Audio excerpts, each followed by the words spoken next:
give an atypical Niman meeting. Normally, we'd spend the entire day brainwashing you about sales programs, new products, neat marketing ideas, so on and so forth. And after the April meeting, we had a good group of you come up independently and say, you know, Niman's done a pretty decent job on animal care. Done a pretty good job talking about family farming. But whenever sustainable ag comes up, you're not as bold. You're not as strong. What are you going to do about that? We went back. Occasionally we do listen. We went back. We said, you know, that's a great question. I mean, you look at our protocols. They're 13, 14, 15 pages long.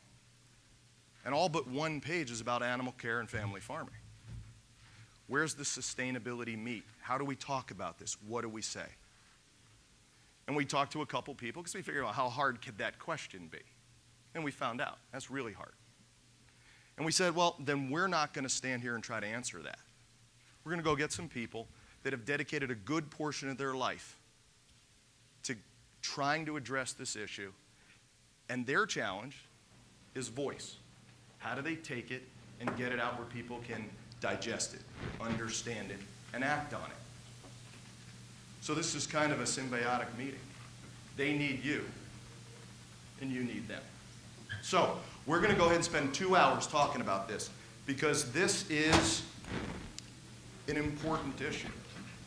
My thought is that in the next 10 years, this will be a bigger issue to everyone in this room than natural has been in the last 10 years. On your P&L, in your market, it will be a bigger issue because there's a scary side and there's a positive side. And with natural, there's really not the scary side. There's a good feeling. There's increased profitability. But with sustainable agriculture, and they're going to talk about it, and I'm going to show you just 2 brief slides. One's happy and one's sad. The sad one, the scary one, is real scary. And how we deal with it and how we address it the way we have with animal care and family farming will set the tone if we do it right. So at the end, I'll ask some of you, not at this meeting, but after this meeting, ask some of the panelists to help us figure out how do we augment our protocols? How do we bring them to life? And Jeff Swain challenged me the other day to say, and how are you going to action it? When does it hit the marketplace? And so by the end of our fiscal year, we'll have a way to talk about it that is succinct and powerful, similar to animal care, hopefully better than the way we talk about that. So in the last 40 years, world population has pretty much doubled. Projected to go up by 2025, another 2 billion people. The economy, global economy, 6-fold increase. Food production, 2.5 times bigger in the last 40 years. Water use has doubled. Wood harvest for multiple use, tripled. In the last 50 years, the rate of soil erosion, topsoil, 760 million tons a year. And that goes into the ocean and elsewhere.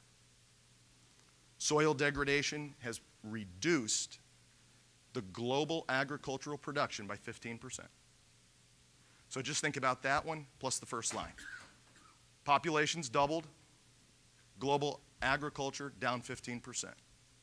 Those 2 lines don't make sense. They're not sustainable. So, let's see, my last one. So the UN did a report, 2004, that said, here's the way they think about it. Is the planet's production versus demand. We demand 1.2 planets worth of production every year. And the population's growing. Wow. I hope these guys are smart, because I wasn't a great math student, but I'm good enough to know that doesn't work. And this is all schools through the NACUF, it's the Trade Association for Colleges and Universities, put together a study. And here's what they said. And it's, so this is all schools. This isn't Yale or Stanford, and they cherry-picked the best schools for sustainability. All schools, 4-year schools in the country, here's the data. 98% have some amount of their food budget for local farming or their version of sustainability. That's almost every school in the country has at least thought about it. 94% have embraced fair trade coffee. So some products found their way on campuses, 94%. 82% have sustainability as part of their student orientation. Now that could be recycled materials, it could be anything. But the point is, in every one of these kids' head, whether it's 98% all the way down to 45%, every one of those kids and their parents have heard something that, with few exceptions in this room, none of us heard when we went to college. And the business is that big. So what happens in 5 years when they graduate? Or 10 years when they get a good job and they're at your restaurants, they're at the Whole Foods or the niche grocers, the people that are cutting edge on this. What happens? Demand increases. So there's the scary reason. We all have a responsibility. We're all on this planet. We all have a responsibility for our own companies and its sustainability, and these people will buy because they're being trained to. They ask questions. Mel Coleman and I spent a week back in New England talking to 5 schools. We said, so what's sustainability? How do you embrace that? To their food directors. And 4 of the food directors said, sustainability is local. Mel and I said, all right, well, if that's what you think, great. We spent 2 hours. We ended up at Middlebury. Every one of the schools on the way out said, go to Middlebury. They're the thought leader. So we went to Middlebury. We said, so what's sustainability? And he goes, you know, the rest of this industry thinks it's local, and that's just stupid. Because what if local is a toxic dump next door? How can local be the solution to everything I need to feed these kids? It can't be. It's foolish. Now, if you want to just check the box and feel good, go ahead. But if you want to make a substantial difference, you have to balance local with the rest to augment it, and the rest needs to be the right kind of products. Whether they're ours or someone else's wasn't the point. But this guy is cutting edge, he clearly understands, and people will follow. Those kids will demand it. Format here is pretty simple. Fred's going to start out, give about 15 minutes so everybody has a level playing field. He speaks the truth, so we'll set the playing field for everybody. Then every other panelist is going to have about 4 minutes to give their perspective, times a bunch of people. Then we're going to do Q&A. So any questions you have, jot them down. You're going to get to ask them. Ask your questions. I'm assuming that will go long. So at 1 o'clock, we're going to have a buffet outside. Grab some food, come back in. The panelists will sit with you. Or if the questions are real heavy, we'll have them stay up there. And we'll keep asking because we need some answers here. So, Fred, I appreciate it.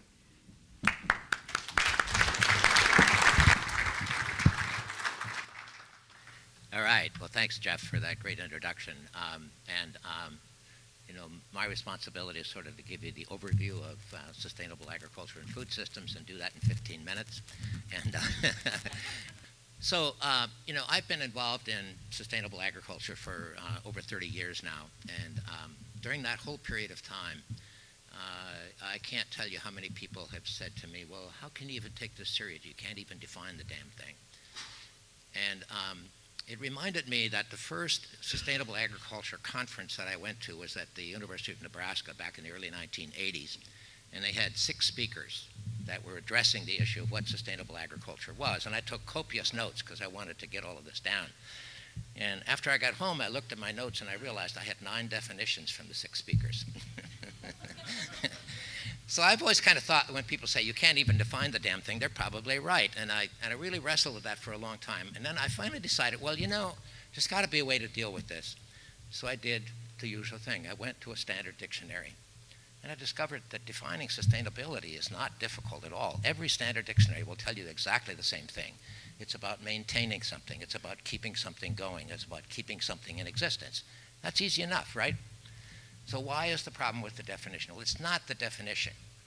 It's about maintaining something, about keeping something going. And in our case, in terms of food and agriculture, it's how to keep a food system going that's going to provide, you know, all of the kinds of challenges and take advantage of the kinds of opportunities that Jeff just talked about.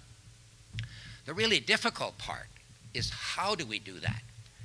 And that's where the debate is currently.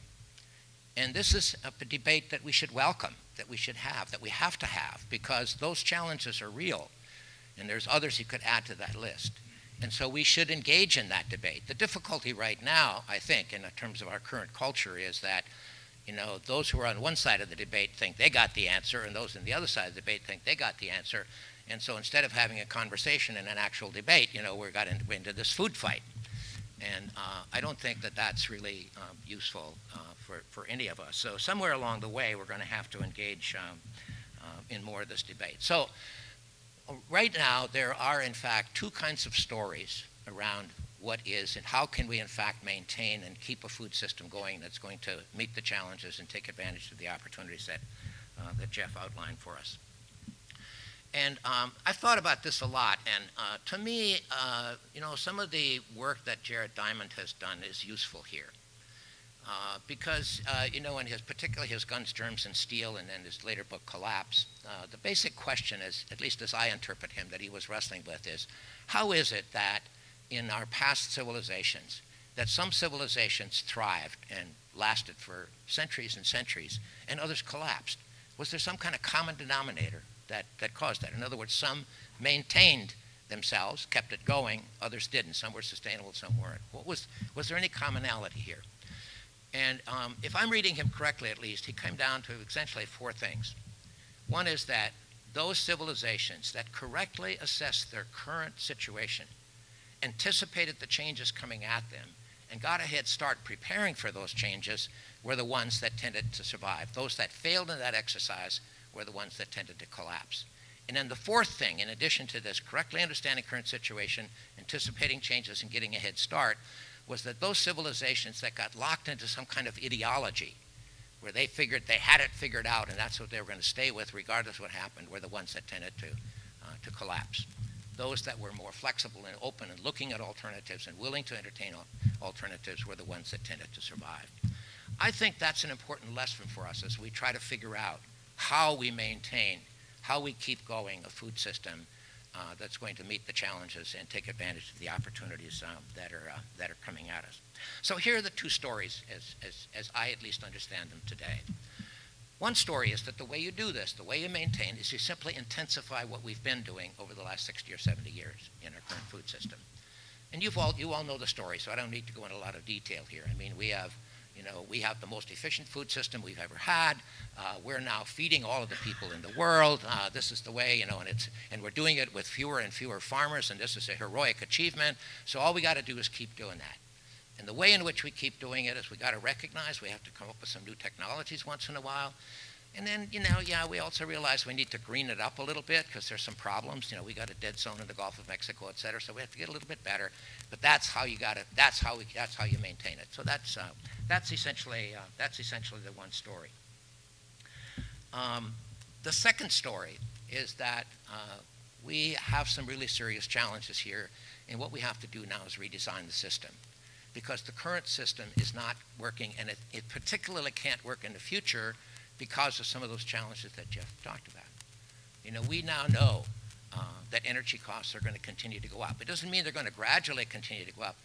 Most people that I read, at least, are telling us it's going to be these fluctuations. You're going to have these peaks go up and then go down again, go up again, but the trend is definitely going to go up. So a question which we have to ask ourselves in terms of keeping going, can we keep the current system that has been so successful over the last 60 years continue to be successful when crude oil is $300 a barrel? Because it'll get there at some point. I ask that in terms of my own farm in North Dakota. And the family that's running our farm for us, and I says, I want you to think about this. Let's just imagine that crude oil will be $300 a barrel in 10 years, which it could there. But in fact, T. Boone Pickens, who's an oil guy, has been telling us for some time now we should expect that it'll get there. It'll get to $350 a barrel within 10 years. The former CEO of the Shell Oil Company, who was also an oil guy, a couple of months ago said we should expect that crude oil might hit $200 a barrel in 2012. So, will my farm can I still keep it going under those circumstances? Not too sure about that. I think we still have to make some significant changes in order for it to do that. Then you look at climate, and wherever you are in climate, and I think anybody that's paying attention at all, and certainly any farmers that are paying attention, are recognizing we got a problem here.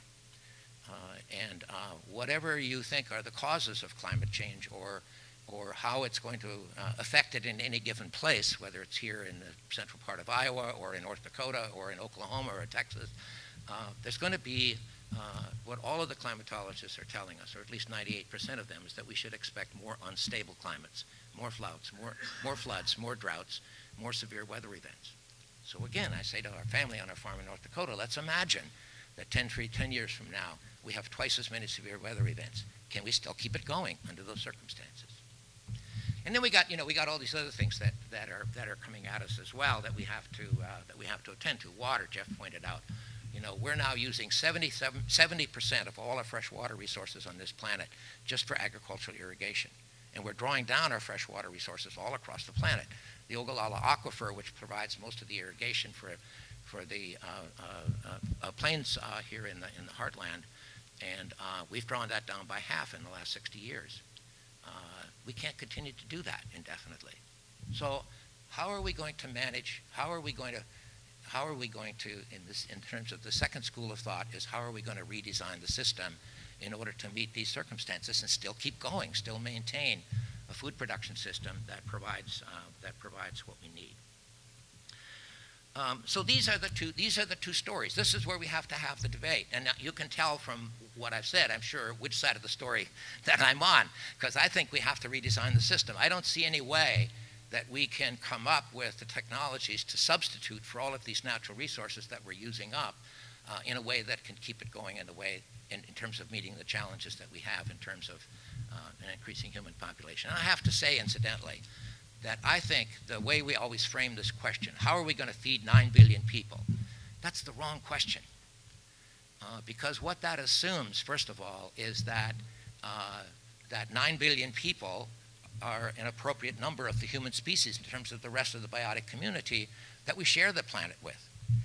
Is that still really realistic? And the second thing that it assumes is that we can always somehow force nature to produce as much food as we need for however many people that we want to produce.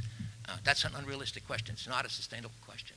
So the question that we should be asking now, in my view, is how are we going to maintain healthy ecosystems, healthy agricultural systems in the ecosystems in which we live? And healthy in this sense, I think, has to be understood, if we're interested in sustainability, the way in which Aldo Leopold understood what he called land health, and that was its capacity for self-renewal. How do we enhance its capacity for self-renewal? And then ask, how do we eat in a healthy way from that landscape that we have, this healthy landscape that we create? I think that's the question that we should be asking ourselves. I'm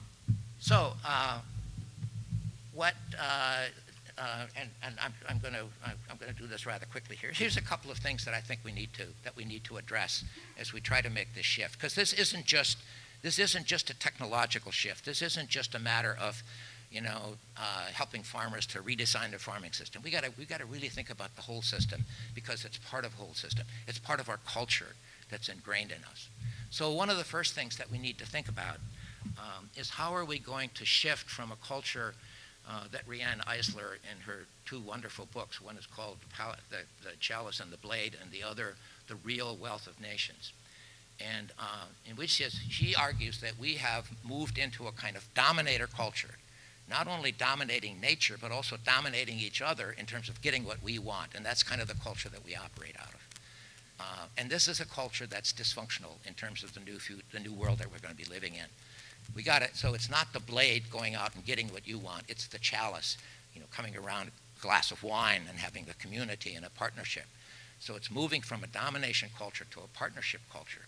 And this is part of what I get excited about in terms of business models like Niman Ranch and Shepherd's Grain and Natural Country Beef, where we're now looking at farmers getting together and working with their processors and with their distributors in a partnership kind of relationship in order to produce a better quality of food to the people who ultimately matter, the people who are going to eat their products. I mean, this is a wonderful model of partnership. And we should really work at that and learn how we can enhance that concept and change the culture that we all live in terms of a partnership kind of culture.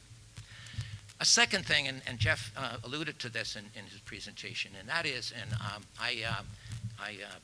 you've got a handout in front of you of an article that appeared in Nature magazine about a year ago called Questioning Economic Growth by Peter Victor. Peter Victor is an economist from Canada. And this is one of the clearest, shortest statements that I have seen about how we need to really rethink our economy.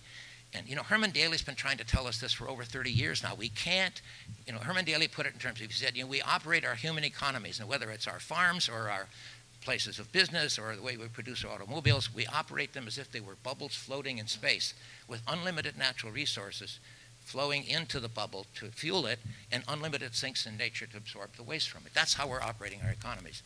And he's been arguing, like I say, for 30 years. He can't do this because our human economies are subsystems of the ecosystems in which we live, and they have to operate in terms of the constraints of the ecosystem. So we have to redesign them in those terms. And I thought that, Peter Victor did one of the best jobs that I've seen in a short two-page. And this is Nature magazine, so this is not some, you know, hippie journal. I mean, this is a respected science magazine. So, you can take that for whatever it's worth. I think at least it's worth looking at. The third, so we have to change the culture from domination to partnership. We have to rethink the economy. We can't continue to have unlimited growth. So we have to rethink how we're going to do that and how we do that in a way that we can be successful from a business perspective. And again, I'll talk about that a little bit more tonight. And the third thing, I think, the third cultural shift we have to make is that, we have somehow convinced ourselves since about the middle of the 1930s that material wealth equals well-being. And there is so much evidence now that in fact is just the opposite. There's a guy by the name of Tim Kasser who wrote a book called The High Price of Materialism, in which he has collected all of the psychological data, which in fact points out that as our material wealth started to increase so rapidly since about the early 1970s, which incidentally is also the time at which our greenhouse gases into the environment started to increase dramatically. And if you look at the charts at that same time, all of our indicators of well-being have actually gone down. Our rates of depression are higher, our rates of suicide are higher. All of the things that I think all of us would understand as being a part of a true quality of life and well-being have actually gone down. So what's wrong with this picture? So we need to, again, rethink our Declaration of Independence guarantees us the right to life, liberty, and the pursuit of happiness, not the right to life, liberty, and the pursuit of material wealth. And so we have to rethink what, in fact, our founders had in mind when they made that incredible observation about who we really are and the right to life and liberty and pursuit of happiness. And how do we do that? And I think the pursuit of happiness, I think we haven't been a part of this culture of domination so long that we haven't all had some experiences in our lives when we have truly experienced well-being. You know, and it's been when we've had time to spend with our neighbors, when we've had time to spend with our families, when we've had time to do gardening. You know, there's a whole lot of things. And there's some evidence around that. A guy by the name of Jeffrey Kaplan wrote an article in Orion magazine back in 2008, which he called, the title of it is the Gospel of Consumption. And he points out that back in the 1930s, we had reached a point in our business world when we realized that we were meeting all of people's needs. So how is the business world going to deal with this? And he argues that the W.K. Kellogg Company was one company who came up with a very interesting idea, one that in fact Germany is using today. And that is that they, instead of, if they were meeting all of people's needs, they should begin to reduce their productivity to be in line with people's needs. So what they did was they developed a policy of putting all of their workers on a 6-hour day instead of an 8-hour day, and then they increased their salary slightly so they didn't absorb all of the cost of that, but they were earning a little less money. And then there were a lot of groups like Forbes magazine, et cetera, were concerned about how are their employees going to take this, you know, that they're going to be now working less and earning less. And what they found in their surveys was that everybody was very positive about it. They were now able to spend more time with their family and more time with their neighbors, time to do more gardening, and all of this was very positive. And then there were a group of companies that got together and formed a trade association, and they decided that the way to solve this problem was to convince people that they needed more than they did. And that's what they call the gospel of consumption. And we've been on that route ever since, right? So here's another shift that we have to make. What truly is going to give us the kind of meaning and well-being in our lives that we really want and that our customers want? And how do we begin to make that shift in our lives? So I'm going to, I think that there are a lot of possibilities here. There is, again, I love the way Jeff put this at the beginning. We got some bad news and we got some good news. I want to argue, however, that the potential implication of how our colleges and universities have taken leadership in this, and I'm part of a university, are not quite as optimistic. and it's not that not that the statistics are wrong. They're not wrong. But that leadership is not coming, for the most part, from our administrators or even our faculty. That's not to say there aren't some faculty that are. If they weren't, this wouldn't be happening. But where that's really coming from is the students. It's the next generation. And one of the great assets that we have right now is this next generation of young people. And I run into them all the time because I'm also involved now at the Stone Barn Center for Food and Agriculture outside of Manhattan. And we deal with all of the young people who want to farm now. And they don't want to raise commodity agriculture. They want to do what you guys are doing. They want to raise animals in a particular way. They want to raise fruits and vegetables. They want to raise food for people, and they want that relationship with people. They're an incredible group. And these are the students in our universities who are demanding that they get a different kind of food and that they have that, build those kinds of relationships. So that's part of the thing that we have to put our hope in, because that generation is very different from my generation. And particularly the young people that want to farm, what they're asking for is access to land, access to affordable capital, access to the kind of markets that they can get the kind of return that they can pay off their investment and have a decent life. That's all they're asking for. They're not afraid of hard work. They know all the challenges that we've talked about here. They're ready to roll up their sleeves and go to work at it. They need those things. And those are things that we can all work together to help them with, partly through public policies, public through the kind of markets and business relationships that we develop, of which you're all a part. I'm Tracy Ryder. I'm with Edible Communities. It's a company I co-founded back in 2002. We have 70 regional food magazines in North America. As of right now, we add about 10 new titles a year. Edible Communities is really a chalice in a community within a community. And we operate actually in a way, our business model functions in a way that's very similar to Niman's, in that every one of our 70 magazines is locally owned and operated, and they're independent, small family businesses. In terms of our readers, I think I have some good news to report, especially for the people in this room. We do a lot of reader surveys in different size communities all the time throughout North America. A recent one we just completed, 89% of the people who responded to the survey told us that they were willing to pay more money for food that had a story behind it. So they wanted a higher quality product where it had some traceability. They knew who produced it. They knew where it came from. It didn't have to be, as Tripp said they heard at Middlebury College, it didn't have to be from their next door neighbor, but they wanted it to be from their regional food shed, maybe not local, community-based, but regionally, and they wanted to know that it had a story to it and they knew who produced that food. My name's Cornelia Butler Flora. I want to contest, everybody said nice things. I hate the 3 Ps. Profit, people, and the planet. And what I particularly hate in the 3 Ps is profit, that notion of profit, because it assumes that all of these are somehow, you just maximize them. And the notion, and I think Fred brought this out, the notion of sufficiency, I think, is something we have to continually keep in our heads. And we have been raised, and I'm at a university where more is always better.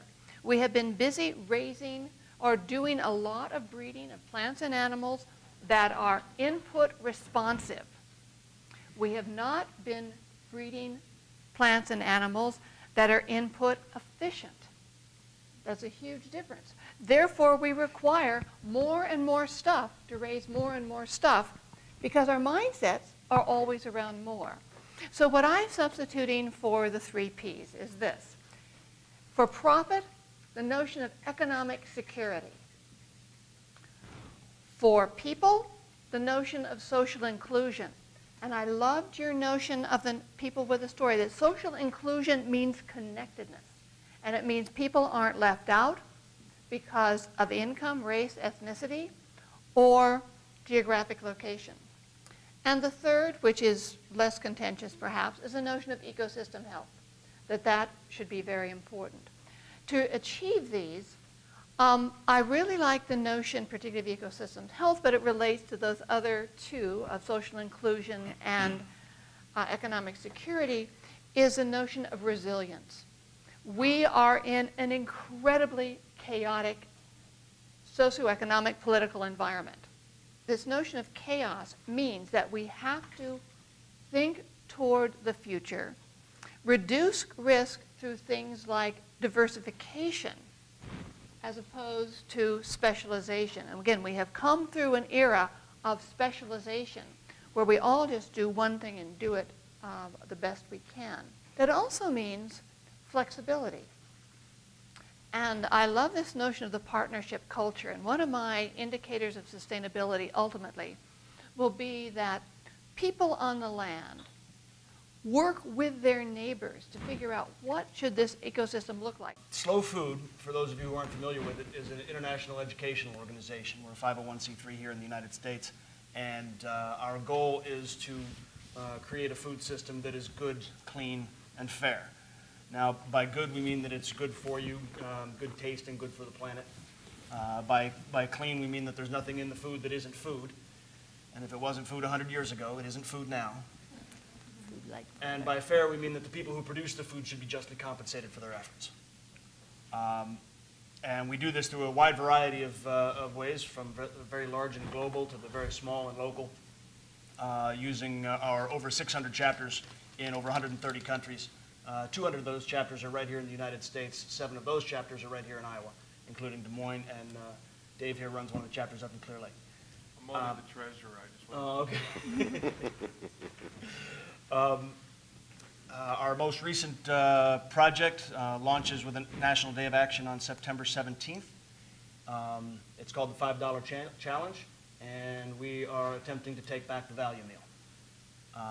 The idea is to get people together in various forums, whether it's just a few people around a table at their house or a big gathering in a park. We've got hundreds of these sorts of things going, scheduled all over the country, to produce meals that per plate cost less than $5 in any way you want to do it. But we emphasize the local, the sustainable, the organic where it's possible. And this is all sort of based on the idea that we think that this nation over the past 60, 70 years has become just simply consumed with speed. And that we've taken on the machine as our sort of a life model, and that we've mistaken frenzy for efficiency. And so using the $5 challenge, we're trying to demonstrate that food doesn't have to be expensive to be good, but it also demonstrates a lot of other fairly important aspects. That it's important, let me put it this way, sustainability, a friend of mine named Alyssa Altman once said, won't mean a thing if we can't get people to cook. That's why I've been advocating for something that I call the public hearth, which is an effort to create a toolkit for communities nationwide, worldwide someday, maybe, to bring groups of people together to cook in farmers markets, and putting farmers markets where there aren't any anymore, and in public places, in church basements, in schools, any place where we can do it, getting people together to cook, because people have forgotten or never learned how to cook. I think I might be part of the last generation who actually learned to cook at his mother's apron strings. There aren't very many anymore, and it's unfortunate. And sticking a burrito in the microwave is not cooking. We are very concerned about issues of climate change and the oil we eat, and preparing for change, as Fred was talking about with the Jared Diamond thing. But there's other forms of sustainability as well, like economic sustainability. And by this, I don't mean necessarily huge amounts of profit, but I do mean, for example, what our restaurant is doing, returning money back to the community. Because, for example, I live in Johnson County, Iowa. It's where Iowa City is. It's got about 50,000 households in it. If each of these households were to redirect just $10 of their existing grocery budget every week toward buying something local, anything, eggs from the farmer down the road, go to the farmer's market, sign up for a CSA, however they want to do it, $10 a week. That would keep $26 million in the Johnson County economy every year. And the economists tell us that that'll flip over probably 3 times. Now imagine when it's $20. Now imagine when it's Des Moines. Now imagine when it's New York. This kind of money builds bridges, it builds schools, it builds levees, which are becoming more and more important here in Iowa. I'm Bob Perry. I'm a chef by training and a sociologist by education. Trying to describe what I do at the University of Kentucky is very difficult, as Sylvia and others will attest to. I've sort of taken to calling myself the chef in residence, and as it was alluded to earlier, land-grant colleges of agriculture aren't always the best places for people that think outside the box. I teach sustainable agriculture. I do research in sustainable ag. I also do outreach, a little different from extension. But today, the hat I'm going to wear is I'm a board member of Chefs Collaborative. I'm also a member of Slow Food. And the issues that chefs face and that we deal with at Chefs Collaborative and try and educate on, the number one thing about sustainability for chefs and restaurants and farms is to keep the doors open. If you're not profitable, you cannot be sustainable. For chefs, supply is probably the biggest challenge, but really on the supply side, it's also about education. Both chefs and consumers have to realize there are more cuts on an animal than just steaks, chops, and boneless, skinless chicken breasts. We have a lot of education to do. And it really is an education also about why this costs more. Why does it cost more to produce an animal in a healthier manner that not only is healthier but also tastes good? Another problem that we see all the time, and it's becoming more and more prevalent, especially with big food and agribusiness, is greenwashing. Not only is the public confused, but the chefs are confused also. There's a lot of greenwashing going on out there, a lot of marketing. I have to hand it to the marketers. They're pretty good at latching on to something that's growing and trying to make it their own. As far as the opportunities go, Niman Ranch is really setting the pace and defining the model for what the research I've been involved in the last couple of years called food value chains. But a food value chain, as Niman well understands, must first be based on the cost of production on the farm. Because if the farm is not profitable, you can't make it work. And you have to take that profitability and we talk about it in the form of a chain. So that each link in that chain, in a commodity situation, each link in the chain is a win-lose situation. Each side tries to buy low and sell high. In a food value chain, it's a win-win situation. You have to care about what your partner is doing. Both sides have to make money. What do I see in the future? 10 years out was a question they asked us to look at. There must be multiple routes to food. There is no single answer. It's not just about being local. It's not just about being organic. It's not just about being Niman Ranch. It's got to be a little bit of everything. When you talk to, some farms and farmers and people, they enjoy sitting in a farmer's market 3 or 4 days a week. A lot of farmers just want to stay on the farm. I mean, they don't want to deal with people. So it's really going to take all kinds of different things. But you have to keep in mind that we need these multiple routes to food.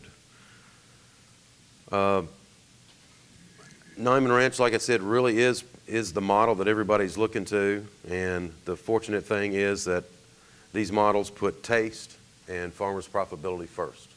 My name is Dave Murphy. I'm founder of Food Democracy Now! Food Democracy Now! Is a grassroots community of over 250,000 farmers and citizens here in the United States working to try to create opportunities for farmers, public policy. We're engaged in a lot of public policy decisions, trying to work in, trying to get good policies passed in Washington, D.C. and state legislators, capitals across the country, one of the first things we did, I mean, food democracy now is really founded in the bedrock, the idea that sustainability is the most important concept for the 21st century. You know, as Fred Kirshenmann, I'll just say, it's an honor to share a stage with him. I would cede my time to him, but you know, he knows more about sustainability than anyone in Iowa, and most people in the Midwest, and it's really remarkable.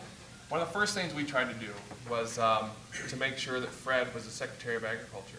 Now, we thought that it was a stretch, but we put together a letter based on a lot of what Fred says. The fact that the challenges that farmers and our society and our nation faces in the 21st century, water shortages, real problems with water shortages, climate change. We're experiencing this right now, massive drought in the South, in Texas, in the West. How do farmers produce food when they cannot no longer experience dependable weather patterns?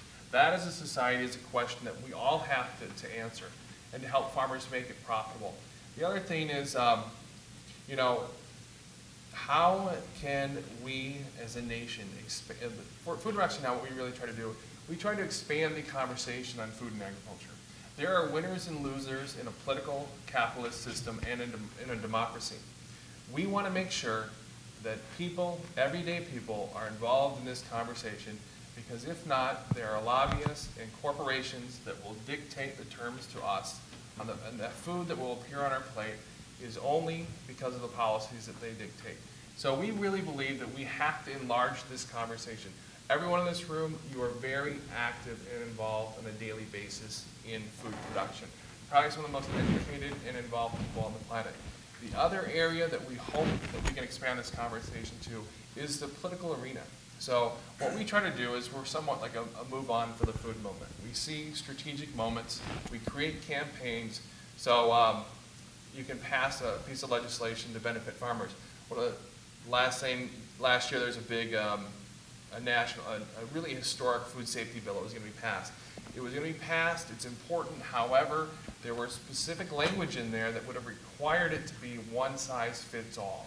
So the same laws that would impact small family farm producers and producers that are selling to a direct market, to a farmer's markets, and farmers like Niman Ranch, it would have negatively impacted them because it would have forced rules on them, food safety rules, that really should be applied to factory farming. So what we did is we generated 15,000 phone calls in a 72-hour period. And we got this tester amendment passed. We first sent out an alert. We heard back from a lot of Democratic senators that they were really against the tester amendment, that they were going to pass the food safety bill. We knew the food safety bill was going to pass. We sent out an alert the next day naming the senators' staffers that did not agree with us. Anyway, by the time we got it passed. No one expected it to pass. There was a lot of pushback. There are a lot of great organizations. There are a lot, you know, we work collaboratively across the country. There were a lot of great organizations that were a part of that. But we were able, because of our numbers and our active member base, to generate 15,000 phone calls in 72 hours. Real quickly, because I see my time's running up, but you know, sustainability is a very simple concept. It's oftentimes, you know, people like to intellectualize it and talk about this. It's really the ability to produce food on a piece of land for an extended period of time. You hand down the land to another generation better off than you received it. What are the problems? Remarkably, we've seen sustainability does work. China and the Nile River Delta have produced food and have civilizations there for 5,000 years. That's sustainability. Good morning. I'm going to come at this from several different perspectives. I also am in the land-grant university. I get to teach animal science at Colorado State University. It's amazing as you go through the... You go, girl. We hope the Rams go somewhere besides where they could go. So right now, I'm also an A&M Aggie, and so right now the Aggies are doing good, so I'm kind of aligning more to that side because CSU's not. But we can only go up, right? We can only do better. But I come from a ranching family in Texas, and my family, we still own some land in Texas. I also have a family. I have 4 kids, and we struggle every day to... Somebody told me that professors made a lot of money, and I'm still trying to find out who that was because I'm going to get them. Yeah, it's not me. Right? It's not me either, no. Yeah, it's not working. So anyway, we struggle to feed our kids, you know, and I have the idea that we want to do a better job and buy a higher quality product, and we want to do and pass that on to our kids. So there's some struggles, and we'll talk about that in just a second. I just recently, I get to do some international things as well, which I think are important to see what else is going on the planet, because we sit here in the United States and say, oh, it's about sustainability, we've got to do a better job, and we're going to love the earth, and it's going to look better when we're done. And you go to some of these other countries, and they don't really care. They just want to eat. I just came back from Mali, Africa, where they were growing corn. Here, we're so fat and lazy, we take all the shucks off and throw that away and eat the kernels. They ate it all. Cob, everything. I mean, they had a way to cook the cob in a soup, and they ate the shucks. They ate every bit of it. Are they worried about sustainability? Are they worried about saving the planet? Probably not. They're just worried about eating tomorrow. You know, so there's a whole different mindset. And I think in the United States, we kind of get locked into this, and this all sounds good, and I fully agree with everything everybody's saying, but we have some options in the United States that a lot of other places don't have. And it's amazing to me, and I think there ought to be some way that we can get more people to go to some of these other places and see the struggles that other people have. Because when we start about feeding this population, we don't really have to worry about that a lot in the United States. You know, there's legislation, there's government programs. If you really want to eat, you can go find something to eat in the United States. It may not be what you want, it may not be the Happy Meal that you'd like to have, but you can find something to eat probably in the United States, right? It may not be a high-quality Niman Ranch bacon, but you can find something. But in these other countries where I've had the privilege to go, that's not an option for them. So, you know, I just throw that out there because we talk about this global population, this global crisis, but we are very removed from that in the United States. But do we have the opportunity to set the model? Absolutely we do. But some of the things we talk about is all this natural versus organic, and people are always asking me, well, which one's better? And I'm going, I don't know. But when you talk about sustainability, they want to know, well, which one's sustainable, natural or organic? Well, I don't know that either, you know, and it depends on who you talk to. And there's some places that sometimes organic's not always better, and is it worth a higher price? And there's all those questions that come up, and I don't have all the answers for it, but that's just some of the stuff we deal with that I think are definitely challenges when we look at food production and how we deal with the public on that. Some of the opportunities as we move forward, I think there's tons of opportunities inside the United States. But one of the other challenges I see from a family and trying to feed our guys is we want to do what's better, but I'm fortunate enough that I work with farmers and ranchers every day. If I want good beef, you know how I do it? I say, hey, Fred, can I buy one of your calves? I go buy it. And then I'm also a little bit of I'm a lot of a capitalist. My wife says I'm cheap. I say I'm fiscally conservative. But I'll buy a calf, and then I'll keep half of it for us, and then I'll sell the other 2/4 and make enough money to pay for my half. Right? So I can get good beef myself. I can find good pork. I can arrange that and get it from good farmers, but not everybody has that opportunity. And the other families that we know that want to do that, their struggle is being able to afford it when they go to the store to buy it. And it's this whole idea of economies of scale. And we can talk about economic, what was the term used a while ago? And I'm not picking on anybody, but economic security. I would challenge every farmer in here, if I told you to define economic security, you're going to say, I got to be profitable, right? I got to stay in business. I got to pay the bank. I got to pay the bills. I got to buy diesel. I got to do that. I got to be able to buy feed to feed these animals to be able to move forward. So, in your instance, economic sustainability is being profitable. And so, when these smaller farms, you just don't have the economy of scale as these big corporate production systems do to be able to have less input costs. So to me, that's the biggest challenge. How do we get the costs down? And I think it is with these partnerships and being able to spread those costs over bigger units to be able to do that and get those costs down where my family's friends are able to buy that higher quality product. So I think that is a challenge for us. And what I tell students all the time, I mean, I can get students revved up real fast about not liking factory farming and all that other kind of stuff, and I can get them really fired up about it. They go, yeah, that's bad on the land, it's bad for our environment, it's bad for the ecosystem. And then I go, okay, you can't shop here, or here. Well, wait a minute, I can't afford to go. I said, then you got to make a choice. So do we choose to not have the new car or the new SUV in Colorado or the new, well, actually in Colorado it's a bicycle. Did you know you can pay $7,000, $8,000 for a bicycle? I told my daughter, I get you a used car, I'm not buying that bicycle. You know, it's going to be wintertime and cold, you can't ride that thing, which is a surprise to me. But maybe you don't buy the $6,000 bicycle, you get the $1,500 one. I mean, that's kind of the Colorado one. I don't understand that. You know, I bought horses for less than that. But you see where the decision comes in is how do you do that, and how do you make better decisions? Do you cancel out some of your lifestyle and do that? And I think until the public starts to say, you know what, a safe food supply and a better product for my family is more important than me having some stuff, and we've talked about materialism and that kind of thing in our country, we're still going to be in that market. That other farming method is going to be there as long as there's a consumer for that product. And as long as they're going to buy it at these bigger stores, there's always going to be a demand for it, and it's going to continue. And so we have to work at this smaller idea of being able to make that affordable to the general public, where people are able to make better decisions, better food choices. Well, thank you. My name is Mel Coleman. Our family actually started ranching in Colorado a year before it was a state. And we always wanted to try to make a good living and make money, and it was always my life's dream until today that I wanted to be a professor.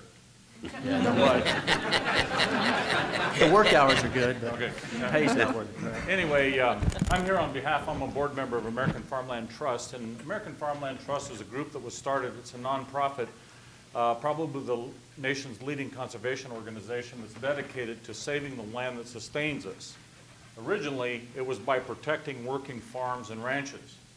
And then, after the second decade, it was by promoting environmentally sound farming practices. And then when those things started getting put in place, it segued into the fact that we got to keep the farmers on the land, and it's twofold. One is that if you're not making money and you can't pay the banker, then what you've done is that you've saved the land, you conserve the land, but then you got to sell it to a developer and it goes away. So we have to have economic viability. On both AFT, on both a national and regional basis, AFT works through a combination of on-the-ground research and demonstration projects with farmers pretty much all over the country.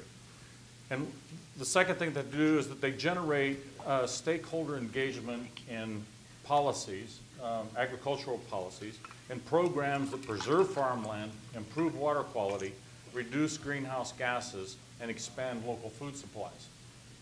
So with all that said, I think it's important, and I want to lay a little bit of groundwork on maybe a way and a perspective to look at everything that we're talking about and what everybody said.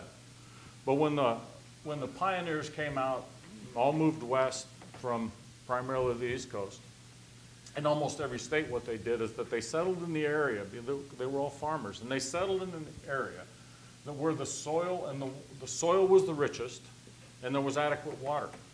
And maybe there was a way to provide or build some shelter. Well, as they started to grow and communities started getting bigger, that's where our cities started.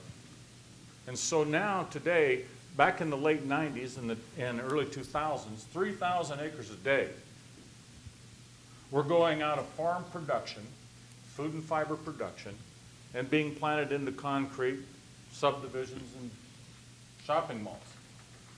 You might say, well, what was 3,000 acres? What's 3,000 acres? We're driving up the road yesterday and we're looking at all these fields. Does anybody have any idea about how many acres? So I did a little bit of math one time. If you took 3,000 acres a day in 10 years and you built a 1,000-mile freeway from Denver to Chicago, does anybody want to give me a guess that hasn't heard this already, because several of you have, how many lanes that freeway would have? Anybody want to guess? 10,400 lane freeway from Denver to Chicago is how much highly productive, fertile farmland that's going to go out of production in a 10-year period of time. And so that's part of what American Farmland Trust does in terms of saving farmland. Some of the farmland that's the most fertile, that's the closest to our cities, produce 91% of the fruit in the United States. Farms that produce 78% of the vegetables are right on the edge of urban development and expansion. Another interesting thing when you look at the number of farmers, since World War II, there's been a 60% drop in the number of farming operations. In a recent study that was done, if you take the age groups of 65 and 75, they're the fastest growing segment of all. Now, we heard about the 46 number, and that's great, but most of the farmers are the average age in the United States and Europe and in Japan, I believe, is 64 years old. Interestingly, the fastest shrinking sector is the 35-year-old group in American agriculture. you take that group of people, and most of the 400 million acres of farm and ranch land that are owned by this older generation are likely to change ownership in the next 20 years.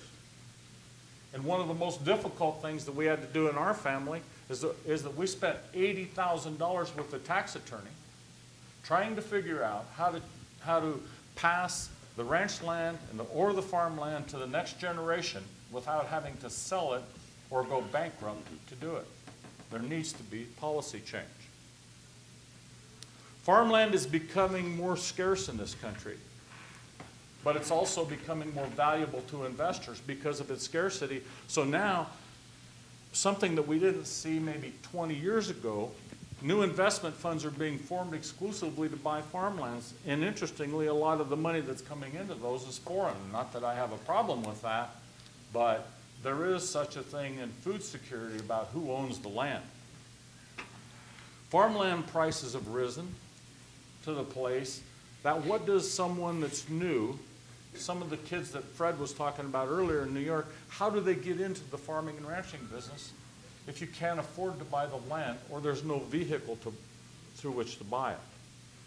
So even though all these challenges are very daunting, I believe that we have a very bright future because everybody that's in this room, when we leave here, it's not that we're just sitting in here breathing each other's exhaust, but what we're doing is that we're leaving here taking what we've learned and challenging people, consumers, chefs, restaurant retailers, and everyone else to think about, in a very viable way, about the kinds of ways that we can change the whole conception to consumption in the terms of meat products, but from seed, well, I don't have a word for that. I was going to say from birth to girth, but at any rate, from all the kinds of foods that are produced and what we eat until we consume them, and engage the public and consumers in this, because that, when we start at the farm and we end with the consumer, and we have the kind of understanding and dialogue that we have here today,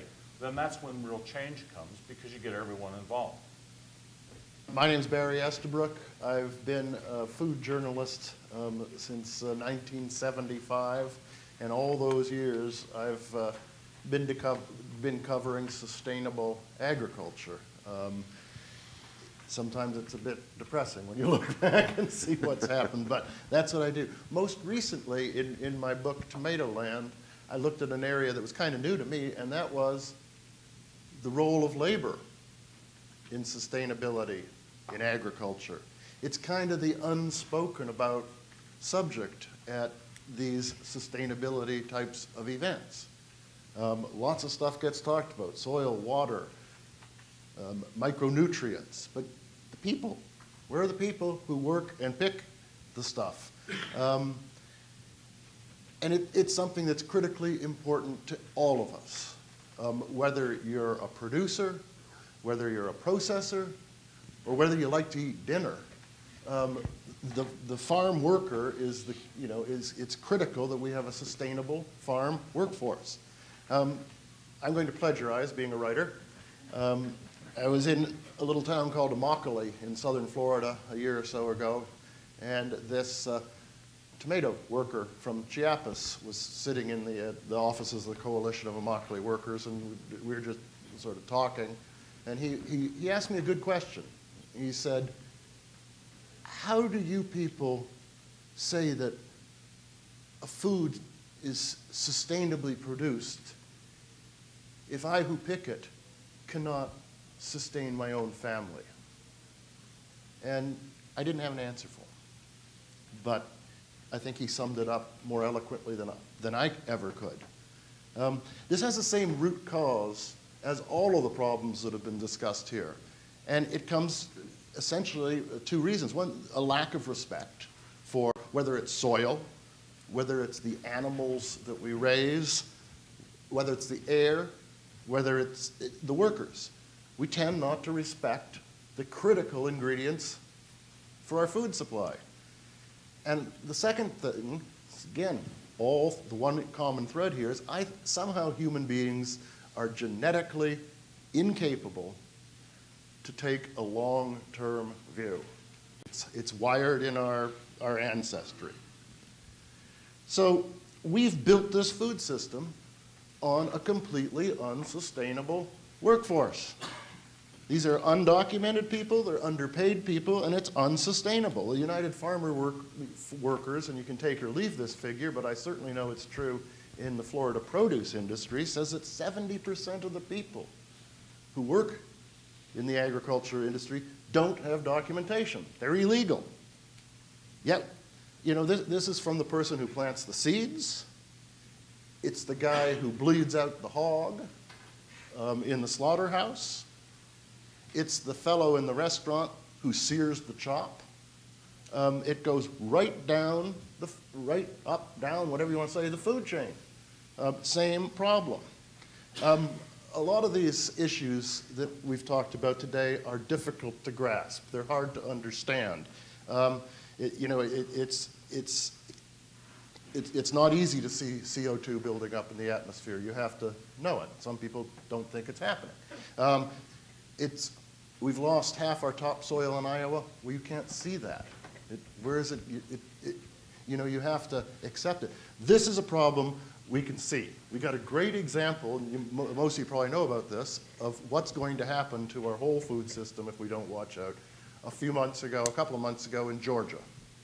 Georgia passed one of those extreme immigration, anti-illegal immigration laws to great support from even the farm community.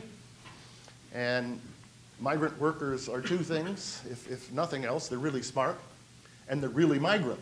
And so what happened this spring? They left Florida as usual and took a sharp left turn around Georgia and went up into the Carolinas and Virginia. They skipped over Georgia. Georgia melon farmers, fruit farmers, onion farmers lost $400 million in the course of a few weeks because there was no one there to pick the crops. It could happen to any place. It could happen, it could happen in any packing plant. We know that. Any vegetable field, we know that. Any vegetable packing house. But this is what happens. It's that precarious. One ill thought out law destroyed 1 year's harvest of a lot of crops in a major agricultural state. If you're an entrepreneur from Bolivia and we're going to bring in several $1 million to start a business, you would get a green card tomorrow. Why? Because we respect these people and we feel we need them. And the fact is, the people who feed us deserve no less, and that's the solution. And we're going to have to do it soon. I heard Dr. Mr. Murphy say, can you hand the land down in better shape than when you left it? I'm a fourth-generation farmer and rancher myself in Colorado. My son is 10 years old. I hope he returns to ranching. Is it really possible to hand the land down in better shape and still feed the population in Colorado, the population in the United States, the population in the world? I'll take a quick stab at it. I think it is possible. I think that, farmers here in the Midwest, we have a lot of organic or sustainable farmers that really take care of their soil. I mean, soil health is the foundation of agriculture, and I don't think it's talked about enough. And I'm certainly not. But yet someone on the panel said 50% of the topsoil in Iowa is already gone. Yeah, 100%, 50% of the topsoil that was here when my ancestors were sixth generation Iowa. So they came here in the 1840s. So when they started plowing the prairie land, 50% of that topsoil has been taken off. So the question is, can we do better? We have to do better to make sure that we pass this land down. Either Iowa will be sustainable like China, the Nile Delta, or we'll be like the Fertile Crescent, where agriculture came from, where the grains, the cereals that we eat on an everyday basis originated, but they can't grow it there today because it's a desert. The fact is, we have to farmers can do this. They are doing it. I'm going to pass it to Fred real quick. But there are farmers that are doing things sustainably, that are rebuilding their soil. Dave's right. I mean, soil is the key to virtually all of the challenges we're talking about here today. And the good news is that we know how to do this. And we have farmers right here in Iowa who are in fact doing it. Let me just give you one example. Some of you here who are acquainted with Iowa probably know about Dick Thompson, who's a farmer in Boone County, which has some of the best farmland in Iowa. And Dick has developed a farming system which he's not organic, but he uses essentially organic practices. But the thing about it is the way in which he has put his farm together now. He now puts his land into perennial grass for 3 years. And he grazes his animals. And then he does corn and beans and then oats and then back into perennial grass again. And I haven't talked to him since corn's $8 a bushel. I don't know where he's at now, but you know, when corn was sort of, you know, the price that most of us were expecting, he was telling me he was making more net profit on his land when he added perennial grass than when he was grazing corn and soybeans, because he didn't have additional inputs. He was simply getting the income from his animals who were grazing it and incidentally depositing their manure to restore soil. But here's the interesting thing about Dick's a meticulous record keeper. The average organic matter in Boone County now, across all of the farms, is 2.2%. Organic matter is not the only measure, but it's a critical one of soil health. The average organic matter on Dick Thompson's farm after 20 years of farming like this is 6.7%. So in just 20 years, you know, he has dramatically restored the biological health of his soil. So we know how to do this. The problem is, in my view, is that farmers are pushed into this commodity kind of agriculture where they have to specialize, simplify their management system, and go for economies of scale, and produce as much as possible, as Dick Thompson says, no matter how much it costs. I've said many times, perhaps the truest cliche ever is you are what you eat, and if that's true, then who owns your food owns you. And right now, a majority of the calories consumed in this country are owned by about 5 corporations.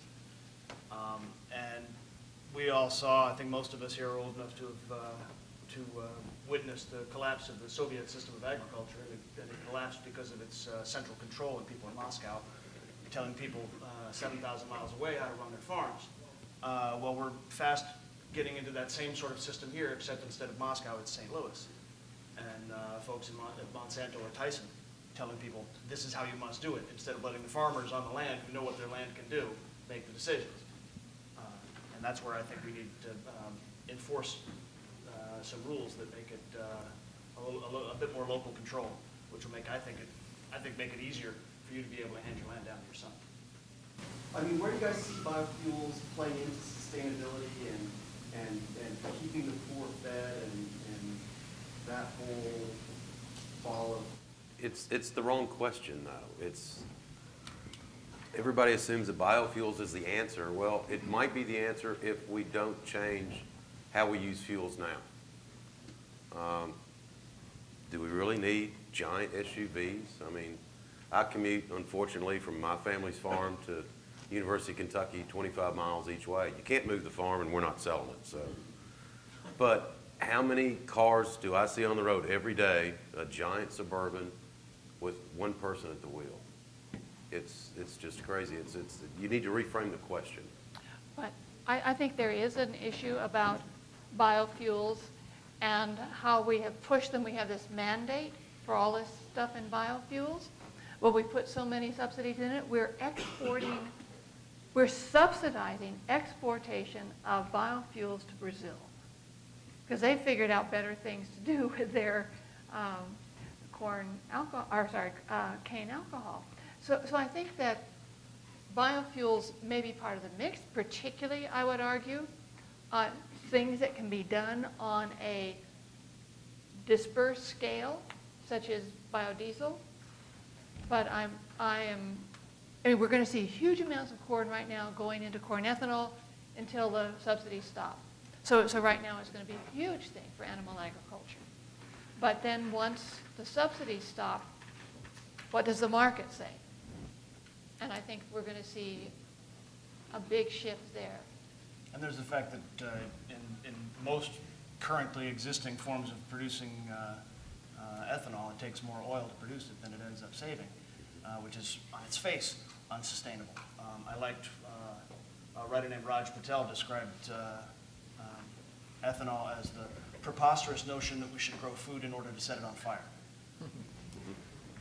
And so at least until the technology improves enormously, and I don't see it as a very viable fuel. Say if we were setting public policy decisions here today, we go wave a magic wand, I would not advance biofuels at any level. The current ones that we have, I mean, the real, you know, if you want to look at conversion energy ratios, you want to look at wise investments. Warren Buffett wouldn't invest in an ethanol plant because it doesn't have the yield, it doesn't generate enough income, and it's not, as Kurt said, it's not a proper money to energy asset ratio. The real thing is, you know, we were in a bus yesterday.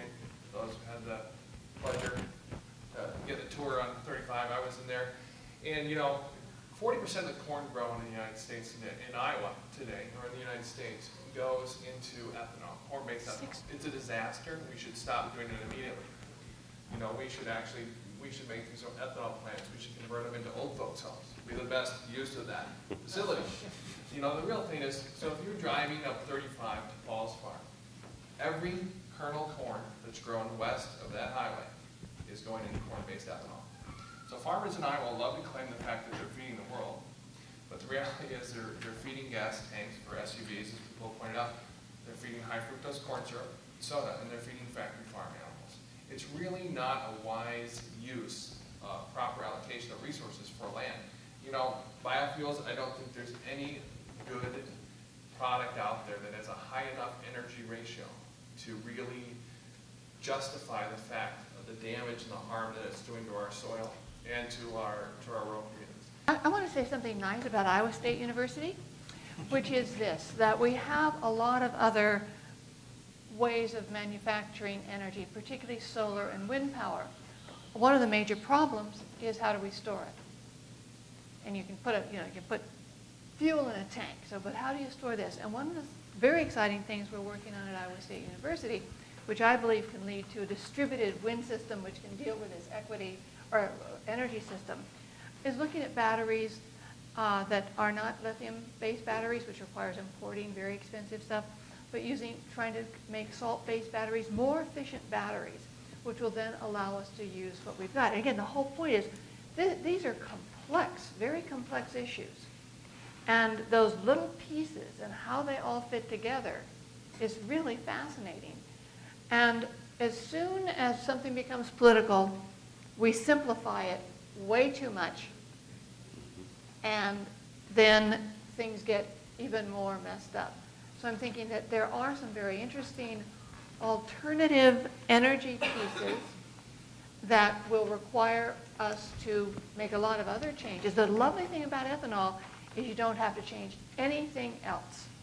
You keep your engine, you just do what we were doing. Same with a lot of other of these. They're what my colleague in social psychology calls non-risky shifts, because you can keep doing what you've always doing, adopting the new brand of toothpaste, and nothing else changes. When you make a risky shift, and I would say moving toward Niman Ranch production would be a risky shift, all sorts of things in the system have to change.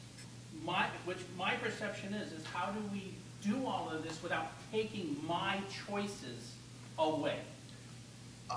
Mr. Gannon, I think you're in the perfect position to do it, because the best way I've ever found to convince anybody of anything is through their stomachs.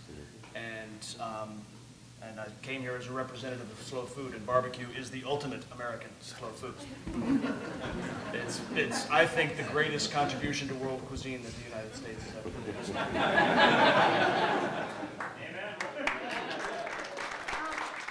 As I said earlier, these are ideas that are just as at home on a hippie commune as they are at a Tea Party rally.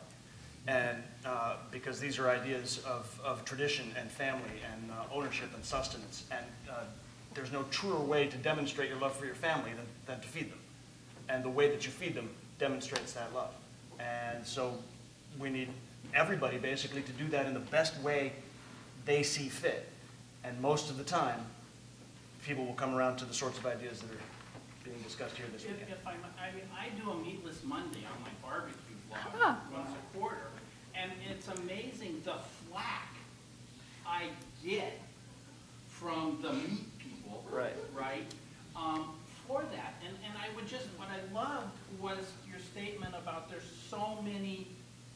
different ideas. And just too many times I feel that if I don't do it your way, you think I'm wrong. And there can't be a right or a wrong. There just has to be a direction. Two quick points. It's not just them. I blog all the time, mainly for the Huffington Post's food section. And could you get them to pick up one of my photos? I'd be happy to help, sure. But what I often get is a lot of flack from the people that I refer to as the carnivorous vegans, who have concluded that because I consume flesh, I am therefore Satan's spawn. It's a great question, and let me share with all of you two resources that have helped me, at least in my own way, to wrestle with it. And one is Julian Cribb, who is a science writer from Australia, who's written a new book published last year called The Coming Famine. And he was the first author that I've seen that pulls all of the challenges we've talked about here together and indicates how that's going to impact, our future food system.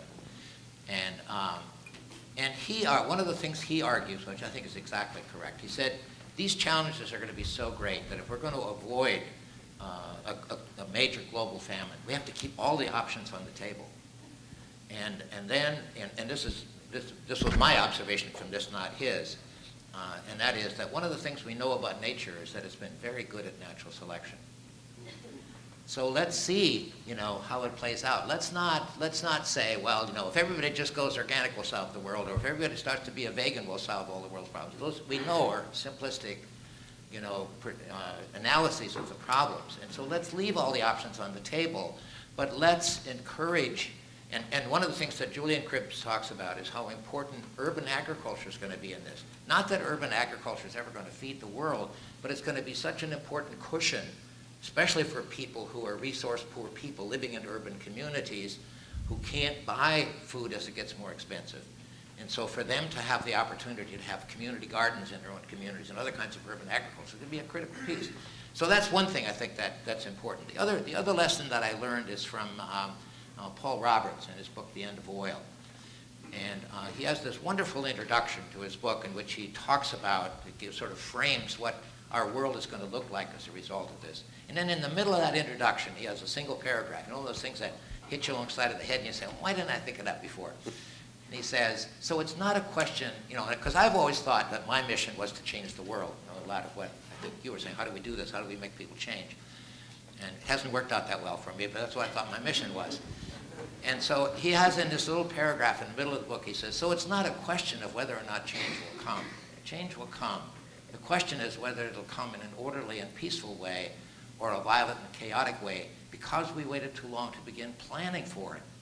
And I thought, I don't have to worry about changing the world. What I need to put my energies into is planning for the changes that are going to come. And it's really changed the way I think about things. I'm now spending much more of my time trying to find the models and making people aware of the models that are already anticipating the changes that are going to come. And, Niman Ranch is one of those models. We've got farmers all over the world who are already transitioning to a very low energy input kind of farming because they've created the kind of diverse systems in which energy gets exchanged within the system. And so instead of like the second law of thermodynamics having the entropy where the energy leaves the system, it stays nested in the system. And these are remarkable things. Most of these are small operations at this point, but they're incredible models.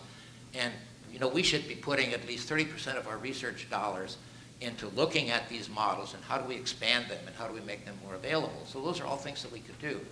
But I think planning for the changes that are going to come seems to me to be much more important than trying to get people to change.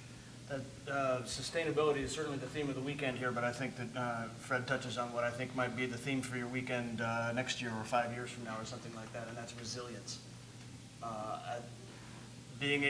Anticipating the changes that are going to come are very important, and certainly nobody knows more about resilience than farmers do. But if we're not prepared, as Fred says, for the changes that are coming, especially the population changes that are coming and the global climatic changes that are coming, and they are coming. If we're not prepared for them, if we're not resilient, it won't matter. It won't matter. The earth will be fine. We'll be the ones that are gone. How do we go about taking all the knowledge that you all have and passing it on to the general population? I think the other resource that we have at our, well, the two resources that we have at our disposal. One is brain power. You know, that's something we have an unlimited resource of, and so we need to become more engaged in terms of our own thinking, in terms of how we can think about alternatives, and the alternatives, many of them are there. The other is the role of the arts. You know, if we can't imagine a better life than the one that we have now, it's going to be very difficult for people to make the kinds of changes that we're talking about.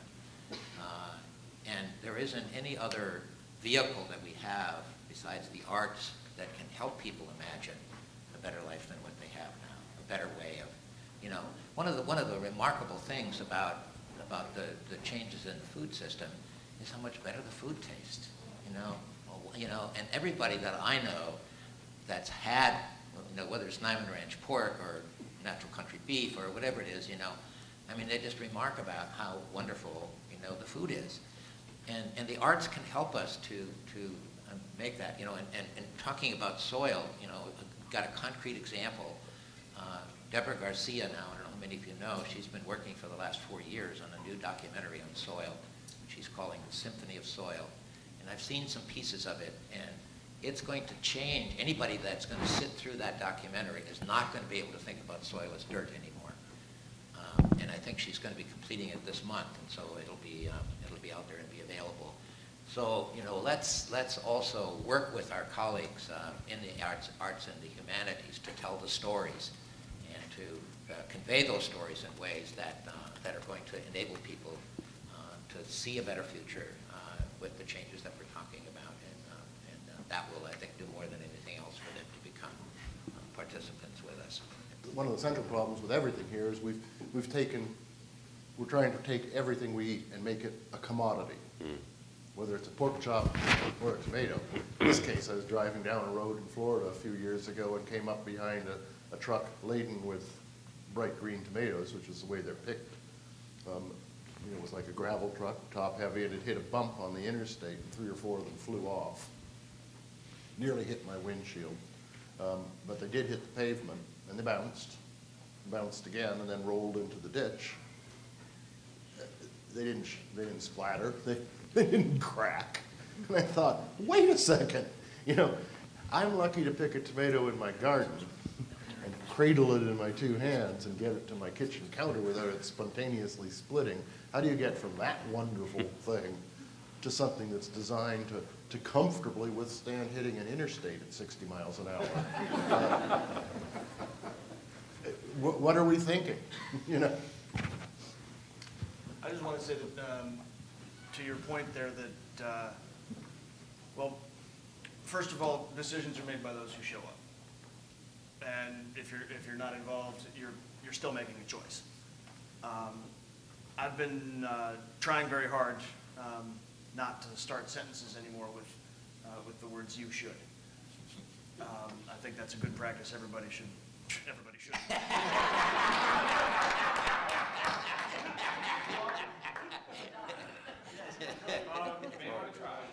may want to try. It's very hard to do. But the reason I bring that up is because I don't believe that the government has a role in telling us what to eat and dictating what our diet should be. But the government spends, as you know, amazing amounts of money, and that money has impacts wherever it goes. It's the golden rule. He who has the gold makes the rules. And to the degree that they spend money in any respect on subsidies or on school lunches or anything like that, it should be targeted toward health, the health of the nation. It was, I think it was Truman said that when he signed the School Lunch Act in 1946, that in a long view, a nation can be judged by the success of its farmers and the health of its children. You've hit upon the biggest problem. I teach a culinary course at UK for seniors in either dietetics or hospitality management. Every semester we do a pulled barbecue chicken where I buy locally raised pastured birds, we roast them whole, pull it, make our own barbecue sauce from scratch. 75% of the students in this class have never seen a whole chicken. I kid you not. They have no concept of what a whole chicken looks like. If their parents cooked at all, they cooked boneless, skinless chicken breasts. They've had wings at the bar, you know. But they can't put the if you gave them a cut up chicken, I guarantee you they could not put it together. They don't get it. In this country, we've gone from agricultural illiteracy, where people don't realize that milk comes from a cow, to food illiteracy, where they don't know how to cook. And now we're all the way down to taste illiteracy, where people literally do not know what food should taste like. If people understood what food would taste like, nobody would eat at McDonald's. The only thing that's not frozen delivered to McDonald's is pickles and onions. Everything else in that restaurant is frozen. Now I got to share another story that tops that one. As I mentioned earlier, I'm involved with out at the Stone Barns just outside of Manhattan now, and one of the things that we do there is to we bring children.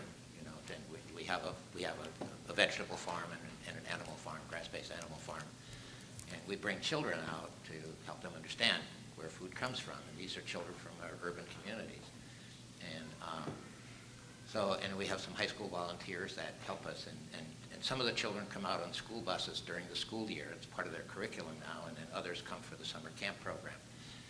But my favorite story is one of the high school volunteers told us that one day some 8- and 9-year-olds came out on the school bus, and so she took them out to the gardens to show them where the food was grown. And at one point she reached down and pulled a carrot out of the ground, wiped it off, and handed it to the kids to see how good the carrots tasted. And she said this little 8-year-old boy stood up right in front of her, looked up at her and said, "Oh, gross, who stuck those in the dirt? Now we can't eat them." But as a result of his experience, learning where food comes from, and got excited about that, and also how to prepare it, because the chefs also help the students understand how to prepare food. That little boy now has turned a part of the garden of their family, or the part of their lawn, into a garden, so that he can help raise some of the food for their family.